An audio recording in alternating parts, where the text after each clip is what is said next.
atas undangan kebersamaan kita silaturahmi yang mudah-mudahan pertemuan kita ini menjadikan penyebab turunnya rahmat Allah. Amin. Sehingga kita digampangkan segala urusannya, disehatkan jasmani dan rohaninya, Amin. dijadikan kita keluarga yang sakinah mawaddah warahmah, dan mati dalam husnul khatimah. Amin. Jadi kalau kita ngomong-ngomong sedikit Pak Guru, ini kan kita jamakan sedikit, kita undangan kan ada 200 orang ya. Yang datang sedikit ya. Nolnya hilang ya. Tapi Ibu nggak usah resah dan gelisah. Ketahuilah Bu, jawab dengan kompaknya. Nanti di surga dengan neraka, banyakan mana orang masuk surga atau neraka? Neraka. Tuh, kita sedikit baru masuk Surga.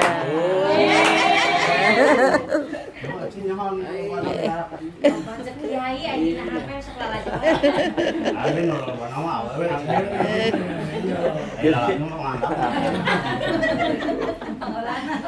Mudah-mudahan kita ini sedikit tapi membawa keberkahan. Amin. Amin. Sedikit ada yang kami perlu sampaikan, bahwasanya ini kan kita di mana-mana lagi resah dan gelisah baik masalah ekonomi, Iya Pak, itu ya, nomor satu. maupun problema rumah tangga, Memang iya. ya, maupun lain-lainnya. Banyaklah yang namanya manusia lagi hidup, selama hidup pasti ada masalah. Ya, iya, Pak. Ya, itu pasti. Ya. Orang gila aja ada masalah tuh, bawa keresek bolak-balik.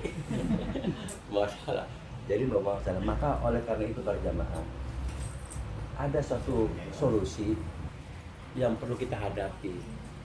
Pertama, kita adalah sabar. Yang kedua, ikhlas. Itu. Susah itu ikhlas. Nah, itu. Pengennya nyerocos.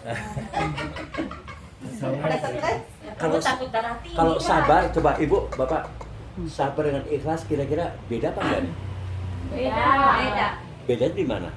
Sabar mana kita sabar, kalau ikhlas tuh diucapin buat doang. sesuatu yang kita harus diikhlasin, misalkan uang diambil orang lah, susah ikhlasnya Pak, ingat Kesoan kan kamu susah jadi susah juga itu ya. Iya dong. Begini ya, kalau masalah sabar, ya itu hampir sama. Sabar kata orang, sabar dia menerima, ikhlas juga menerima kan gitu loh. Tapi kalau lihat dari kalimatnya aja udah beda. Maka sabar itu Bu, itu Masya Allah luar biasa.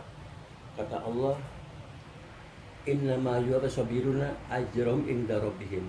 Orang sabar itu pahalanya nggak terhingga, nggak ada hitungannya kalau sabar. Kalau kita sedekah itu ada hitung-hitungannya. 1 dikasih 10, 10 dikasih 100 dan seterusnya. Begitu juga kalau kita ibadah sholat berjamaah, berapa ini? 27 Ganjaran. itu ganjaran. Nah, ada hitung-hitungannya. Begitu juga kalau kita infak sedekah di masjid di mana-mana, ada hitung-hitungannya. Tapi kalau sabar, bagaimana kita bisa menghitungnya? Orang sabar. Nah, lalu pertanyaannya, sabar itu letaknya di mana? Nah, ini perlu kita ingat. Sabar itu letaknya di awal pertama kali kejadian musibah, bencana, dan ujian. Itu pertama kali awal. Itu awal pertama kali. Inna sabru inda sabil ullah. Sabar itu kata Nabi letaknya di awal pertama kali, itu sabar. Makanya sabar itu pertama kali, di awal pertama kali bisa mematikan. Bisa mematikan. Bisa kayak orang kena stroke, bisa kayak orang kena apa namanya? Itu tiba-tiba mati, namanya apa tuh? Serangan jantung. Bisa itu sabar. Makanya kalau ada orang yang pertama kali melihat cobaan ujian, meninggal dunia atau siapa saja, innalillahi wa inna, tapi kita kadang-kadang di mana tuh? Ada yang pingsan, ada yang stres, ada yang apa? Itu orang pertama kali. Itu loh. Makanya itu sabar itu karena ganjarannya pahala besar kan awal pertama kali bisa mematikan. Nah, sabar itu awal pertama kali. Saya kasih contoh. Siapa namanya? Siapa? Ini. Tekokom. Tekokom misalkan nih, Tekokom ya. Dia lagi jalan-jalan. Lagi jalan, enjoy, enak-enak. Tiba-tiba tanpa disadari kakinya kesandung. Sampai berdarah-darah. Sampai